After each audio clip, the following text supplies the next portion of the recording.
Welcome to This Organized Life. If you're a mom, wife, or coffee lover seeking advice on how to reduce clutter and reclaim time, look no further than your host, Lori Palau, founder of Simply Be Organized and author of Hot Mess, a practical guide to getting organized. For a lot of people, clutter is their dirty little secret, but it doesn't have to be. Each week, we will share practical tips, chat with experts, and provide strategies on how to keep you organized. I hope that by sharing our stories, you feel a little less alone and more empowered to tackle the areas that are holding you back. So let's get started.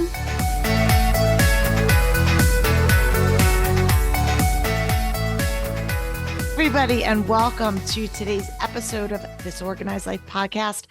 I am your host, Lori Palau, and we are wrapping up our series on the Enneagram and the 5 Clutter Pitfalls. So if you are just new to our show, you could absolutely listen to the show, but what I'm going to encourage you to do is afterwards go back and listen to the past 4 weeks, because we've been covering this series. It's like a 5-part series, talking all about the 5 Clutter Pitfalls, which are procrastination and indecision, guilt, overwhelm, and time, and how each of those independently, it causes its own set of stressors in our lives. And specifically, to take it a step further, how does our personalities, how our behavior, how does the Enneagram, a framework that I've been incorporating for years into my practice, how does that play into our relationship with these 5 Clutter Pitfalls?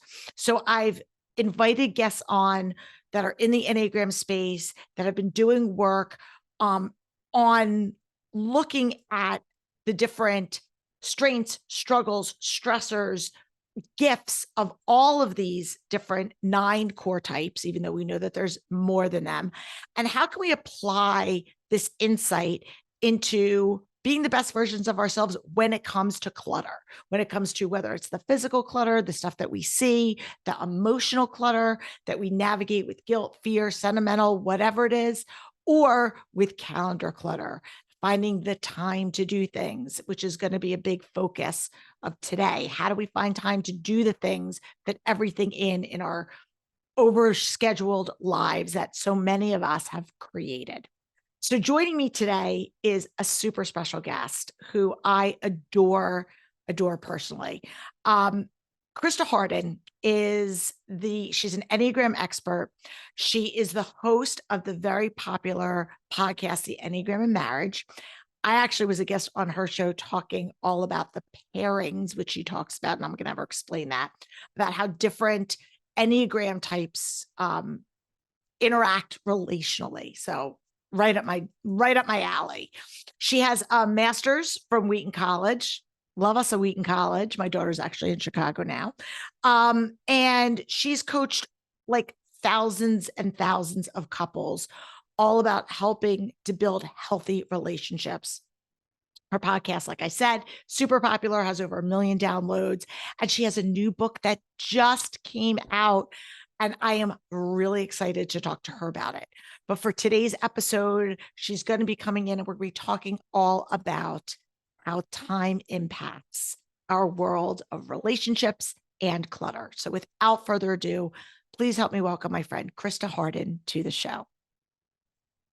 Thank you so much. I am so honored by that intro, and your podcast is so fun. I recently heard from somebody who said your episode on my show changed her life. You are just awesome. Thank you so much, Lori. This is my honor. Oh, well, I appreciate it. And obviously I was giving a top line overview of like who you are and what you do, but in your own words, tell our listeners a little bit about Christa. Thank you. Well, I am a mom and wife, but what I love to do professionally is help couples. And I've been doing that ever since I was a little girl, helping my own parents, oddly enough. And they thought I would become a lawyer. They're like, you're pretty good at this. But my brother became a lawyer. And I learned very quickly in high school that I really loved exploring personality types. I did my first research paper on dreams, and the sky was the limit once I found couples work. So I began literally laying friends down on my bed to type in progress notes and share their love journeys with them. And met my hubby in high school, and we've been together for now over 22 years as a married couple. And so, of course, I went through the college and the grad school years for psychology, communications, and so forth. And when I discovered the Enneagram, it just really became a game changer for my couples work. So I would say that that's when my work became more expansive, and I started the podcast, and the rest is history. It's been a lot of fun journeying through book writing, Instagram account, and also meeting amazing people like you. Oh, well, thank you. And yeah, I mean, you talk about, and we've obviously done a lot of talking about the Enneagram. It's become a huge core part of our business and the podcast and all the things. And you talk about it as a relational tool, right? A lot of times it's, okay, great. I have this information. I know I'm a type, whatever, but it's what you do with it is where we've really seen the transformation, specifically when it comes to people's relationship with clutter and organization. And you have seen it and the work that you're doing in terms of couples, relationships, interpersonal dynamics, marriage, all of that, which is like life changing. Oh, thank you. And so is your work, because I think we have the inner clutter and the outer clutter. And I think we are taking on both of those pieces. But we're realizing across both of our shows and businesses is that these outreaches, we all need both of them. It's kind of like your right and left brain hemisphere. So I'm just glad everyone can be relational and also learn how to get organized in the practical outer world. Quite honestly, as your listeners probably are nodding with us, this helps marriage when you are able to have better order in the world, especially if you're an S, like if you're a Myers-Briggs person and you're on that sensing, or you're a body type on the Enneagram 8, 9, or 1, you have a sense of like, I have to see outwardly I need it to be peaceful, or my inner life won't be peaceful. Absolutely. And the things that we've talked about before is there's so much conflict that comes with this stressor. I say clutter's a language, and that's really, what is it telling you? Whether it's I'm overscheduling myself so I don't have the time, or I'm just riddled because I'm wearing all the hats so I can't keep up with things, or I'm just struggle with guilt over whatever it is, or I'm struggling with this sentimental or fear. And all of these things, our clutter is giving us, it's giving us, telling a story of who we are. And the longer that I have been kind of studying that, for lack of a better word, because people were like, what do you do? I'm like, I don't know. I study clutter. Like I study human behavior and clutter, but I see that, and I see that certain, not to stereotype, because no two people and no two types look the same, but there are certain common pitfalls that I see certain types fall into based on their characteristics, where they may fall intuitively, whether it's, if they're not intentional about how they show up in the world. So I guess I'm wondering, before we even get into the nuts and bolts, give us your quick Enneagram. Like, how did you get introduced to the Enneagram? How did that whole thing come about? Oh, wow. Great question. Well, in terms of relationship disorder, it was really, even though I had been a marriage helper for over a decade and had had a lot of success with couples, my husband in my own marriage was struggling in some sort of under the surface ways. We were definitely treading water, but when I look back, I see that we were actually just getting by on date nights, little vacations, and those little moments like anniversaries, birthdays. And it wasn't that we weren't sharing love or didn't have a foundation. It was that the day-to-day relationship aspects were being lost on us because we weren't really able to see past our own fundamental attribution error. And that's just a fancy way of saying every person out there almost believes that they have a little bit healthier of an attitude in marriage and that their spouse is a little less healthy. And when you get a tool like the Enneagram that really blows the cover off that and helps us all to see we all have impairments, weaknesses, and gifts. So when we found it, Wes was able to see, oh my gosh, I'm a type 1, and he pushed the computer away as a body type. I'm a perfectionist, and he didn't like that. And then he later read Ian Cron's book and loved the checklist. And he was like gleefully checking it off. And he's like, I'm a type 1 and I love this checklist in this book. So then I found out I was a 7, and I was previously like, I'm a marriage helper. I'm doing everything right. And I feel bad for you. You have trauma. And then I realized, oh, my trauma is showing up too. And I have flaws as well that are in the marriage. And I knew I had flaws, but when you can start to see how your flaws show up, not just in marriage, but then you realize this is probably something people in my community notice, and my siblings, maybe my parents, it starts to humble you, and you see these themes, and that allows couples to make the bridge together again. Because when we're humbled, we can come in with compassion toward one another. But when we're previously sitting on that perch of I'm better than you, it's really hard to get any work done, and everybody feels judged. So I would say the Enneagram was a great leverager for us. I think that's a beautiful description and so accurate. And I love the fact of what you said about everyone thinks that kind of they're the right way, or we're a little bit, we've got it. You're like, if I'm doing it the right way, you're doing it the wrong way, or I'm doing it better and you're not doing it better, because we're seeing the world through our own lens of the way that we're wired. And so of course this seems natural to us because that's how we see the world, as opposed to recognizing that there are multiple other ways that people are approaching things. And so whether it's in a marriage or a relationship, which is what you specialize in, or parent-child or coworker, boss, any of the different relational pieces, it's so pivotal. But you have to start with yourself. You have to start with yourself. And absolutely. I love it. That's so great. So as I said at the top of the episode, this particular series that I've been working on. So for years, I've been talking about the main different types of clutter that people struggle with: physical clutter, emotional clutter, and calendar clutter. And then to take it a step further, when we look at why we struggle, I've identified, and there's more than that, but the most common pitfalls, and this was literally determined through years of practical experience. This is years of me working one-on-one with clients, talking to people, and them telling me, I feel overwhelmed. I don't have enough time. I'm struggling with guilt. I don't know what to do. I just keep putting things off. So these clutter pitfalls weren't just like pie in the sky. They were literally proof from people that were telling me, this is where I'm struggling. And these are the most common themes.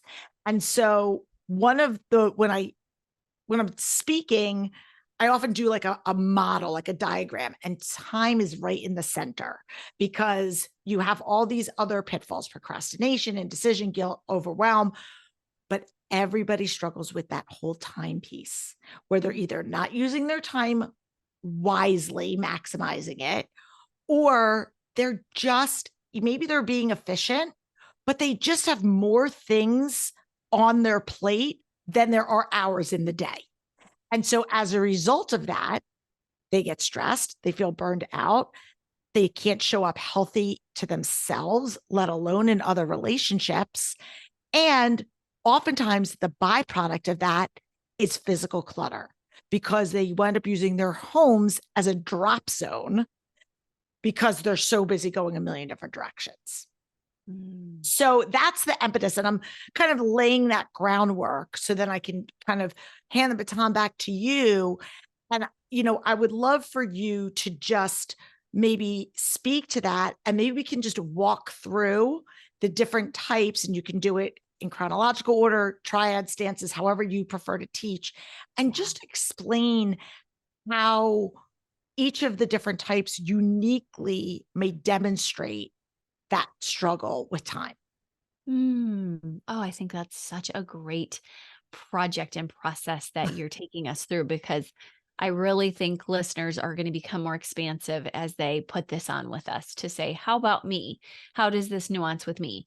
So I'll go briefly through the types amidst their triads. And I think that that will be great.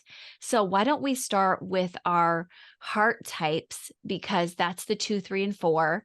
And these individuals really care about attention and what others think. So in general, understand that a 2, 3, or 4 is going to have some relational cues that take up their time.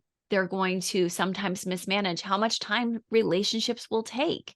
And the type 2 will do that, the helper, the giver, if that's you out there. You will make a lot of time for people and serving them and giving to them.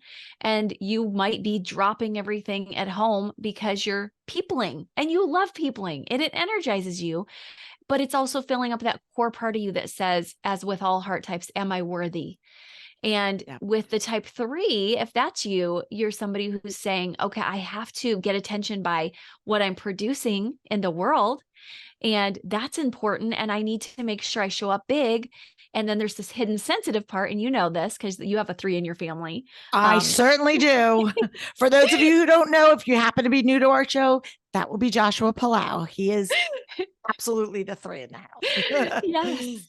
Yes. So this is somebody who is very concerned with warranting proper attention in the world and at home through the ways they dazzle. But yet there can be cracks, crevices, even the time of spending it relationally, which is interestingly their very goal, can be sabotaged by all that work they're doing.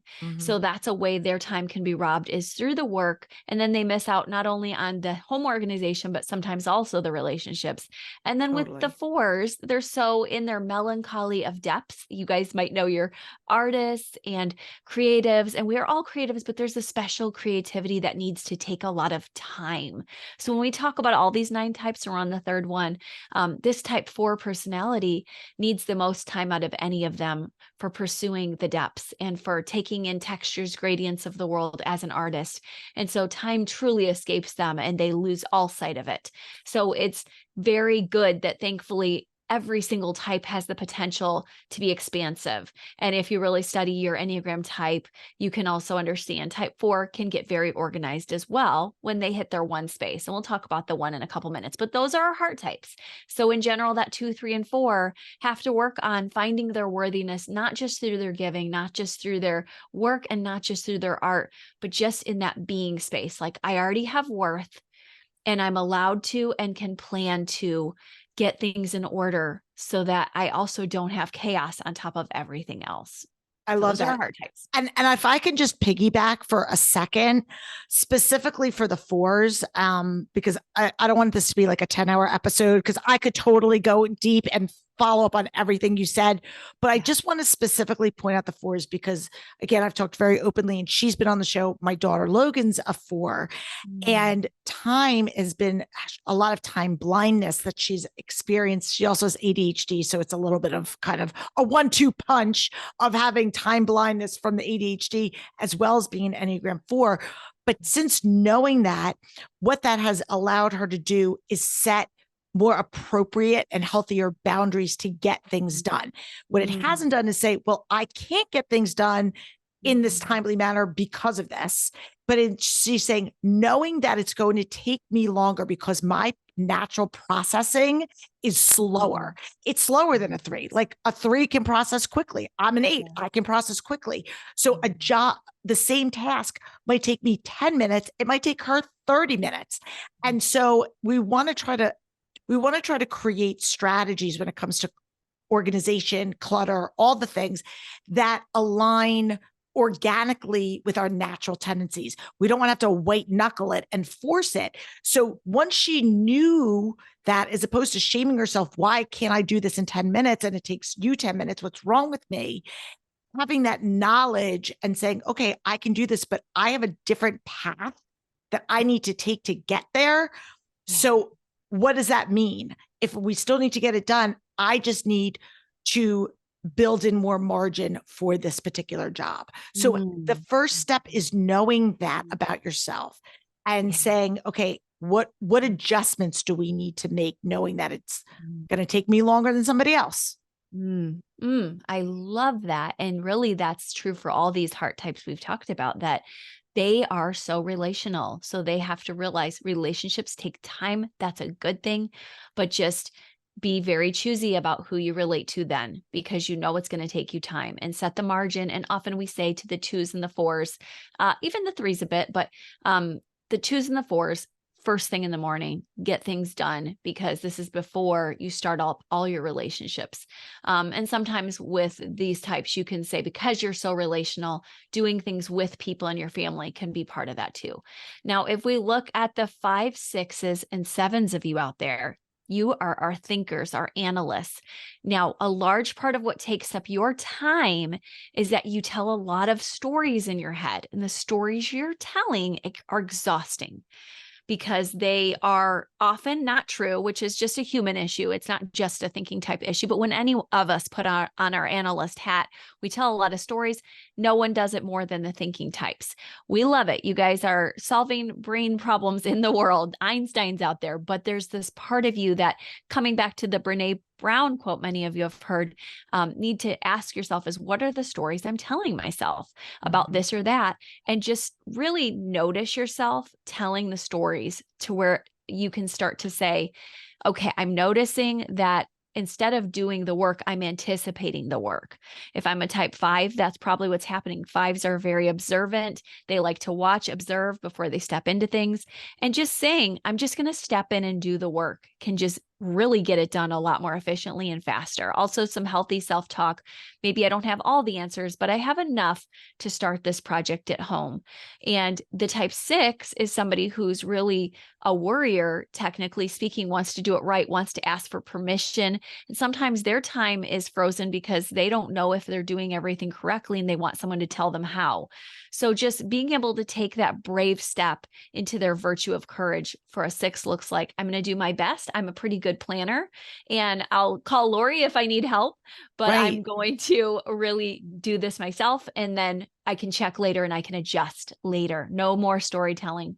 And then lastly, the 7s, they're very busy. And this is my type, as I mentioned, and we can just let it all go because we're so busy that we neglect because of adding more in. And I learned that in my early 30s and had to just take some time away.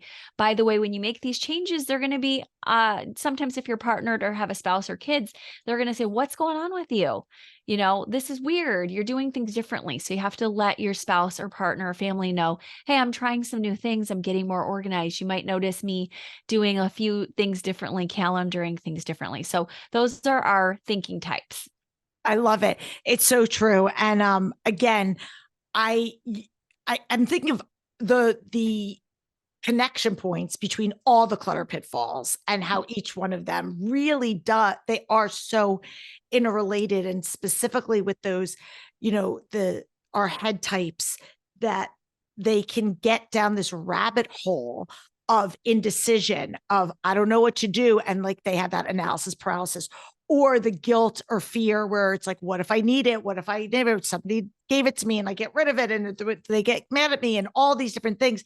And all of that winds up becoming a time suck. And so I've seen also 5s get into this, or not 5, sorry, the head types get into this pattern of this spending time thinking about it, planning it. I'm going to do this, researching. I'm going to research what's the best bin, what's the best system, what's the best way to fold, whatever it is.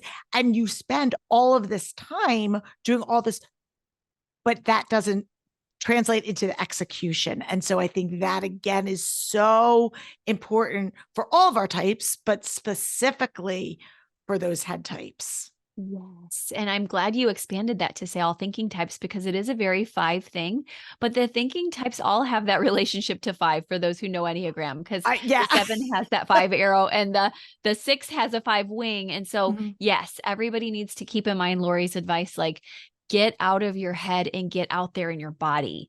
And let's talk about our body types. The Perfect. 8s, 9s, and 1s are in their bodies. Now they're justice fighters as a group. And so if you're this type, you care a lot about right and wrongs, and that's your mission in life. That's one of your basic gifts. I love it. We need you, and you guys are heroes in a lot of ways. And that goes for 9s too. Sometimes people think, well, I'm a peacemaker, but 9s are diplomats in that way. And ones are right there saying, oh my gosh, like I have to make sure everything is good and fair. And then eights are defenders and protectors out there. So all are needed. But what can happen is you can get so consumed with all your do-gooding and helping that you can neglect yourself. And you can say, I'm not important, or nobody's helping me. And resentment and anger can overflow, whether it's on the outside or the inside, because these types also deal with anger. And so now this anger has taken the energy too. So it's not only the tasking, but the anger that takes up the time for these body types. Have you related to that ever in your life as an eight? Yeah. And I can also sense, to add on to that, also the resentment piece of going, I show up for everybody. People don't show up for me. And again, going back to that justice of, and I remember years ago, way before I knew the Enneagram, and I was venting to Josh about someone who had wronged me, or I felt wronged or whatever. And he's like, you're always going to be disappointed because your standards for people are way too high. And for whatever reason, it resonated with me. Like, he's like, I'm like, well, if I show up for somebody like this, why shouldn't they show up for me like that? And he's like, it's not the way the world works, and it was really, it was a smack in the face that I needed, figuratively speaking, to be able to, again, because that anger is kind of right there if you're not in tune. And that is so much of, eights just express it outwardly, and nines are a little bit more passive about that. But it's there, and being able to set those healthy boundaries is really, that was a game changer for me as an eight, speaking personally. I talk a lot about people setting healthy boundaries in general, but I would say for me, that's been really important. And again, I have a 9 daughter, and I'm always saying, who thinks speaking up for herself is a conflict. And I'm like, yeah, that's not, that's not conflict. That's communication. I'm glad she has you. Tell her that. Yeah. And our ones too, again, with that striving for constant perfection. No one can do it better than I can. I have to do it so it's done right. It's done well. And oh my gosh, my one, and again, I'm gender stereotyping and saying my one moms, but like there's a lot of one moms though. Yeah, a lot of one moms. And in the professional organizing space, there's a lot of one professional organizers. And again, when you're constantly chasing this level of perfection, you're fighting this inner critic, it eats into your time. It is, again, you're taking that mental up that mental bandwidth. So even though you're doing things well and you're executing them, at what cost, right? What is the time that you have? Are you spending it in your head, in your, having these battles with people? Oh, that's so good. The relational battles. That's more important to all of us to have healthy relationships, but we need both. We need the order that ones bring and that these justice types bring, but we also need this. So I love how we're both emphasizing boundaries with your anger, boundaries with how much you expect of people and yourself, and then allowing some grace in, because nobody is perfect. And even you're not perfect, even though you're amazing, but they just have other gifts than you. And just know that your people are doing things. They have beautiful gifts, but they're just different ones than you have. So that's, all of us takes a bit of faith to put these things on. But then when we do, we're given back time, because we're no longer running around in relationships like chickens with our heads cut off. We're no longer in our heads thinking about everything ad nauseum, and we're no longer serving up justice interiorly or on the exterior. We're just living and doing good things and also resting well. Absolutely. I amen to that. And I think for so many people, because time is abstract, right? In the one sense, like you can't, it's hard to quantify. I mean, we know that there's 24 hours in a day and all this, but when we agree to say yes to things, or we often underestimate how much time it's going to take, what that means relationally, right? I'm giving up this time to do this project or this job or to volunteer for this or whatever it is that you're looking to do. But what is that? How does that impact the other parts of my life? And oftentimes, and that's where, again, your gifts and talents, and we're going to talk about this after the break about kind of that whole pairings and looking at knowing the other Enneagram types, the value in that. But again, what the time part of it is so important because it is hard to grasp for a lot of people. It's just like, it's there, but you have this feeling of anxiety and stress and frustration because you know that you're constantly chasing the clock to do things, or you're scurrying around to quick, I don't know, make the beds or make lunches or do whatever because you're racing and you don't have oftentimes the language to express how you're feeling or why you're feeling this way. And what I love about the Enneagram is it gives you that language. It gives you context so that you can have those conversations with your spouse, with your partner, with your children, with your boss, with your roommates, and explain to them because, like you said at the top of the show, we're seeing the world the way we see it, and we just take for granted that that's how everyone sees it. Absolutely. Yes, this is awesome. We're going to take a break and then we're going to come back, and I want you to talk about the work that you do with pairings and lead into your new book, because I think this is such a game changer, and specifically as we're talking about clutter. So sit tight. Okay. So when I was on your show, it was great because you were like, I want to talk about the 8-3 pairing. And I was like, oh, bring it on. But a lot of the work that you do has to, and I don't want to put words in your mouth, I want you to explain it, but really looking at individual Enneagram types, but then how do those individual types, when they're paired up with other types, what does that look like? What is each of those unique combinations look like? And what does that mean? Which I think is fascinating. So maybe you could just talk a little bit deeper about that. Oh, I'd love to. And this is where I never get bored because as a type 7, I love to have something creative to work with. And when we take each 9 type, we can see that there could be 45 potential pairings. And so I like to get my hands in each one of those pairings and kind of experiential learning. And like you said, I've had this chance to walk with, because of the podcast and the interviews and my own practice over the last 2 decades, thousands of people to really delve in to see how do they work together? And so what I've discovered is that doing our individual work takes that, like we said before the break, expansiveness, awareness. It's great to know whether we're mainly working from the head, the heart, the body. It's great to know what our hangups are around time and other things. But then it gets really, like I said, interesting and never boring once you pair that with somebody of another type. And so out of these 45 combinations, whether it be a 1-3 pairing or, a 2-5, whatever it is, and maybe you're thinking of your pairing or what you think your spouse is, because I know some people try to take a guess if their spouse isn't into the Enneagram, and you're usually pretty close. And you can see that you have certain strengths and pitfalls. What a lot of people don't realize is that every single pairing has a beautiful, unique light that they share, and that every unique pairing also has a shadow because of each of their own personal shadows combining to make a combined shadow as well. So for instance, if Wes and I are a 1-7, we move fast, and our shadow together is that we also move fast because it's good and bad, right? And so our kids, like they say, the best part of you is the worst part of you. Exactly. And our kids sometimes pick up and go, and they've learned this sort of overlay. This is a way of life.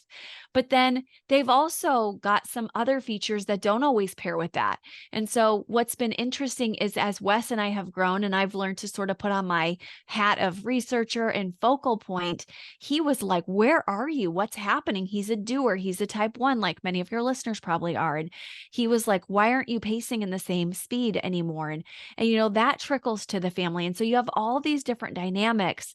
And once we get to finally a place of healing and immersing in our own work and in our couples work to just be insightful about this together, to just start talking about it and noticing, oh, okay, well, maybe I've slowed down because I'm realizing I was pacing too frenetically and I needed more margin in my life to get organized.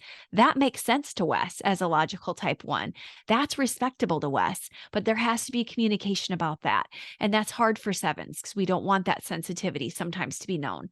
So there's all these different points for wherever you and your spouse are to learn about yourselves and just have some open communications and dialogues. And people always ask, how do we do that? Just try to do that with curiosity and compassion. Oh, okay. I notice you're a type 1. Seems like you struggle with this. I notice you're a type 6. Seems like you struggle with worry. Do you tell stories? Just asking after this episode or any of your Enneagram learning about your spouse, and you'll start to be able to share this dialogue inside your home so that everyone, now our kids are getting older in their teens and they have this awareness too. And when we talk as a family, we can say, oh, dad's a social type 1. This is really hard for him to spend time alone. Or, Hannah over here is a 4 and she needs more time. We're going to have to give more margin around her day, like you said, with your daughter. So I think that these are the beautiful pairings that can cast this light when we know this, because now we can reach into the world with our giftings in more nuanced ways. And by the way, before we leave that topic, and you may have follow-up questions, but I just want to say to everybody that in addition to your Enneagram pairing light, I think each of you has a very unique light that you cast, even if you know other pairings that are your same pairing. So if you're a 1-5 pairing out there, understand that other 1-5 couples are going to have a lot of the same hacks and fun explorations as you. But you're also unique, and the healthiest and happiest couples are the ones telling the narrative. Our story is unique, and it's our story to tell, and we don't look to the left or to the right to see what other couples are doing. We're just getting healthier together, if that makes sense. No, absolutely. And again, and I say that all the time because, people are like, wait, you're an 8. You don't seem like my friend who's an 8, or you don't seem like so. And because there's so many nuances, and we are unique people. We are not defined by our number. We are not defined by our type. I always say this is a tool. It's a context for you to be able to use this and apply it to say, okay, this gives some additional insight into my natural strengths or where I may naturally struggle, knowing that I need to work that muscle a little bit harder, or this comes a little bit more naturally to me. And, again, when you are looking at the different types, not only is it, the different head, heart, intuition, but you're also looking, especially when it comes to clutter, is you're looking, for me, a lot of your orientation to time. And you have, like Josh and I are both forward thinkers. So there are things that we are oftentimes in alignment, right? Because we both are that forward thinking. What do we have next? Let's plan this. So we are on the same page, and that just is a great rhythm for us. But in the same token, we don't balance each other out when it comes to slowing things down, or there might be other areas that we're not that we're not in alignment with, or our kids who happen to both be in the withdrawing stance and their orientation of time is the past. And if I'm talking over anyone's head in Enneagram language, I apologize and go back and listen, because we've explained all, walked through all these before. But when we look at clutter and we look at how people relate to it, people that are maybe more inclined to throw things away, or I don't need this, or you know what, let me go down memory lane and have my sentimental. All of those feelings and emotions and actions can often be tied or linked back to that lens that we see the world. Yes. And I don't know if we'll get to this today, probably on another episode. You've talked about this in the past, maybe, but the instincts with Enneagram work, I think, are just as big, if not bigger. And I've been doing a lot of projects on instincts, because if somebody comes in with different self-preserving, social, or one-to-one instincts, there's another layer. So I love that you said people are nuanced. And so take these as big tips that you can nuance for you and your partner, or you and your family. Absolutely. Now, let's talk about your book, because obviously we're going to link up to everything. We'll link up to the podcast and, all the teachings that you do, but you have this new book that just got birthed into the world. Congratulations. It's a big deal. Tell us the name, what it's about, who it's for, all the things. Oh, thank you so much. I'm so grateful. I have been working on this book for a long time, and it's so fun that it's landing this week. It's called The Enneagram and Marriage, Your Guide to Thriving Together in Your Unique Pairing. And you can hear the implication that I do go through all the 45 pairings. So whatever you are, you think you are, I have a whole library for you with a mini treatment plan for each and every pairing to show at the beginning, middle, and also healthiest stages of marriage, because I know that sometimes at the beginning, it's that rosy, oh my gosh, they healed me, they changed me, it was amazing. It's this honeymoon phase. Then we hit some of those shadows. Who did I marry? We have nothing in common. This was a disaster. Dark night of the soul. But then there's that emergence of, oh, okay, we've come in with curiosity, we've come in with compassion, and we are rolling. We are getting organized. We are able to take Lori's tips and change lives, each other's, our kids, our families, whoever we're with. We're expansive together. We still have our days, but over and above, we are doing well. And I give you the tools in the book for how to do that for your pairing. But I also go through the generals. I go through every single type, and I tried really hard to think about all the couples I work with, knowing that sometimes I just have so much going on that at this stage of my career, I can't always do the one-to-one coaching with couples. So I was thinking about how sometimes when we learn our type, we say, oh, I'm a 4 and I'm an artist and that's all good. Or, you're a 9 and you're a peacemaker. What does that do? Where does that leave us? Like you said, Lori. And so I also give a very detailed account of these triads we talked about, the instincts I briefly mentioned, as well as some indications for what each type looks like in marital health or relational health, then in moderate levels of health, and then in dysfunction. And when you asked me earlier, like, what was it like for you and Wes to learn about yourselves? I wished I would have had a book that would have showed me maritally what I look like when I wasn't functioning very well, because I promise you, it would have been exactly what I said was me doing a great job.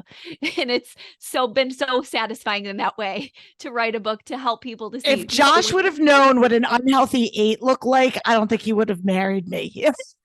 And that's the caveat to pre-marrieds. Like, no one is perfect. We all have moments of unhealth. And I tried to be as gracious as possible, but I also had to be practical. Like, when we pick up a marriage book, it's because we've got stuff. So know that I'm not afraid to go there in the stuff with you, but I really tried to bring in a grace-filled light so that you could see that A, everybody has it, and B, here's some markers for you balancing. And that's what really the book is all about. For those who dive really deep into Enneagram, there's something called laws of 3, and we're always trying to balance, because sometimes we can be very polarized, like it's either A or B, versus kind of the C that we need when we're in marriage. Like, oh yeah, it's a little bit of you, a little bit of me. So we're balancing in this book. We're finding out your unique pairings work. We're finding out your unique work to do in your type, and even some markers, like I said, for what you look like when you're doing really well. I also have a whole chapter on healing the resentments and bringing in forgiveness, because I know how stuck we can get when we've had some of these dark nights of the soul and had some of these attachment wounds together. And we're like, okay, I get our types, but I'm still hurting. So I try to really help you to walk through the hurts as well as the joys together. I love it. And for so many of our listeners, the clutter is just the byproduct of this deeper issue in your relationship, the imbalance of one person is pulling all the weight, the other person does, and somebody feels disrespected. I can't think of the word, but like, you're taking me for granted. I'm doing this, you're doing that. And it's resulting in all this physical clutter or just calendar clutter. Like, I'm the one that's shuttling the kids everywhere. I'm the one that's doing all the meal prep. I'm the one that's doing all of this. And you're having all these battles about the dishes in the sink or the laundry, but it's really not about that. And if you can understand, and that's why I think the work that you're doing and the work that I've been doing with the Enneagram is so great, because it allows you to say, okay, this is not the problem. This is the result of the problem. And really, when we can get down to the nitty gritty and peel back what's behind this, what's driving this, then we will see, we can come up with healthy, sustainable solutions to reduce the emotional, the physical calendar clutter that we're struggling with. Oh, I love it. I love it. So I'm going to recommend, obviously, everybody will have links to it. I'm assuming they can get it everywhere. Is yes, there? they can. Amazon, Baker Bookhouse, all over the Barnes and Noble, Target, you name it. Yay, yay. And if people want to learn more, connect up with you, follow you on social media, where can they go? Enneagramandmarriage.com is the best space for that. I have freebies, I have paid tools, I have coaching staff, I have so many podcasts for you. So there's lots there for you in addition to the book. Awesome. Well, that is awesome. We are going to come back. We're going to go to one break, come back, put you in the hot seat for our wrap up questions. So sit tight. All right, Christa, this has been so much fun. And for all of my Enneagram newbies, if we talked out like over your heads in the sense that you were throwing out all these like lingo and language, I apologize. You can DM me, shoot me an email. I'm happy to clarify anything or go back and listen to any of the shows that we've talked about the Enneagram stuff. And in our Enneagram and Clutter framework, our mini courses, we go through all the things. We explain what triads are. We explain what stances are. We explain what orientation to time is, all of these things, strengths and struggles. So again, not a hard, fast pitch for our courses, but all of that, we walk through each individual type and talk all about the strengths and struggles for all of them. So we're here for you for all of that. Okay. Now, you obviously are a wealth of knowledge, tons of inspiration. You're a researcher. I know you're a reader. So I love to pick our guests' brains to find out what book, it could be something current, it could be something that you've read before, has been transformational in your life, or something that you go back to and refer. Could be an Enneagram book, doesn't have to be an Enneagram book, but just something. And if you have a couple, feel free to share. Oh, thank you. Well, when I'm in a space of needing to come down from my 7 and my height and my future, I bring myself to quiet Jane Austen reading because not Ooh. only is it excellent in terms of character development and wit, she was definitely a 5 and an observer at that. I also believe that she was the epitome of the romance writer, and I study couples. So I love reading her because I think of her as one of the earliest psychologists. Very peaceful read if you want a peaceful read that is going to show you exquisite characterization. Love Jane Austen. Her BBC version was even mentioned in the Barbie movie this past summer, and my daughters and I were cracking up because they made a dig at people who scroll Instagram and watch the BBC version of Pride and Prejudice 1,000 times. And we were like, oh, we were That's called so out. funny. And I then the love other it. book that's my life-changing book is Lord of the Rings, because the whole series by J.R.R. Tolkien is fantastic if you've ever struggled with any addictive properties or felt like you were just on a journey, carrying a great burden, felt a big task, felt a big hero's call, needed guidance. The hero of the story, Frodo, is not that strong, but he has fellowship, good support. He has moments of betrayal. He has moments of heartache. He has a guide, and there's love and there's war, and it's just a beautiful epic tale. I think it's other than, of course I love the Psalms and the Proverbs as well, but after these kinds of books, it's one of the top sellers of all time because of this epic narrative that we can all relate to. And so when I'm having a dark moment or a dark night of the soul, I just either go back into the book series or I go back to the movies, and my son really likes them too. And my entire family does, but he really likes him. He's a thinking type as well. And we just can watch and just see the anguish and agony of like, I have a call on my life and it's heavy sometimes. And just, I need support and I need humor to go with it. And I need adventure. And then after you've watched it, you're back on your mission. So I just want to recommend that to people I who need love that it. extra. I have to say, kudos to you. Those were like really good endorsements for those books. Like if anybody's not like going out right now to go buy both of those books or reread those books, I'm telling you, that was great. Thank you so much. I loved that. I love both That those question. books. And then our final two wrap up questions we ask every guest in every series, because we all know that no matter how much we have our lives together and we're in healthy spaces, there's areas that we're thriving and there's areas where we're struggling. So in this season of your life, where do you feel that you are the most organized and where do you feel like a little bit of a hot mess? Well, I loved this question because I really think it brings out the humanity, like you said, of every guest. And I feel like it's really happening for me in terms of my kids with their school beginnings of the year. I have I know you've been here, but I have my first launching to college, and I want to protect her. She's a 4. I want to, make sure that she's okay. And when she goes into her melancholy, it's a very scary space for me in my extroverting and my Myers-Briggs, because even though I'm close to the introverting space, and I mentioned that with the Jane Austen, I still lean the other way to the extroverting.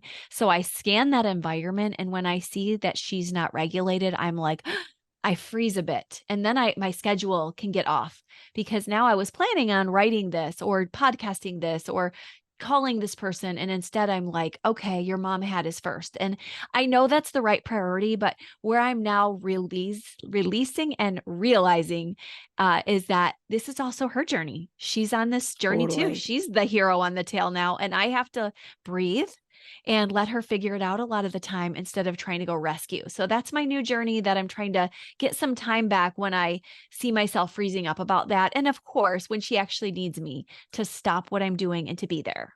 Absolutely. And that is for anybody that's a mom of bigs. That is, I think, that is the dance that we're constantly faced with.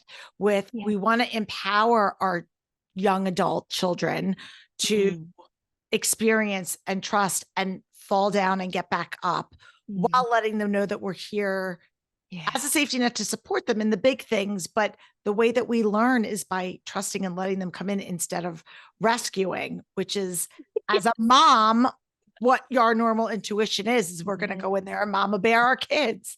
So yes, you got it. Yes. Oh, well, thank you. Thank you for sharing that. Where is she at school?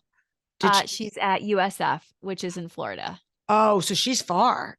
Well, we're not that far. Oh, you're not that far. Okay. Yeah. So she's not far, but she's studying dance therapy, and she's, they've got some study abroad trips, and I've been encouraging that, but I'm like, oh, I'm taking a deep breath. Yes, that's it. That's what you got to do. That's all you can do.